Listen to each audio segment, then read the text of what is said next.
This week, the Formula One circus headed to my neck of the woods, America, more specifically Miami, Florida. The Grand Prix wasn't the most exciting we've had this year, but that doesn't mean we can't take away a few things from this weekend. So that being said, let's head into the top 3 things we've learned from the Miami Grand Prix. Mercedes, particularly Lewis Hamilton, have been really struggling this season. In Miami, Mercedes brought a few upgrades for the weekend and looked at a decent pace through free practice. But the German team would be shocked when George Russell would be knocked out in Q2 and Lewis Hamilton would qualify 6th. But a strong showing in the race meant that both cars would get into the top 6, with Lewis Hamilton in 6th and George Russell in 5th. This week was definitely a big step forward, especially since the disaster that was Imola and Saudi Arabia. Mercedes will be bringing more upgrades to the next round in Spain and more upgrades to the next races to come, so I do expect them to be back in the front with Red Bull and Ferrari at some point this season.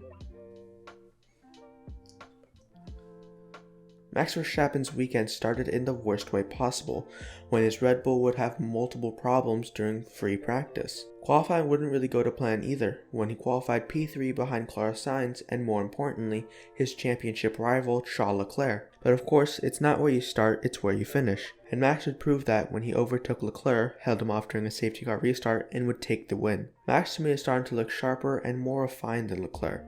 You can definitely tell he's already been more experienced fighting for a championship. Already in 2 weekends, Max has made up a bunch of ground to Leclerc's massive championship deficit, and Charles definitely needs to pick it up going into the next round in Spain.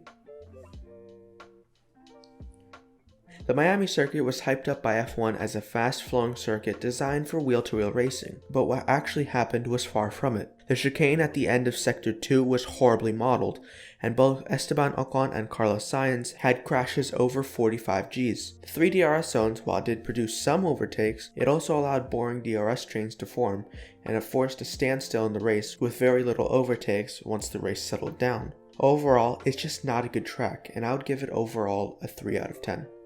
But what do you guys think of my picks? Leave a comment down below and make sure to like and subscribe. I am Upshift and I'll see you all later. Bye bye.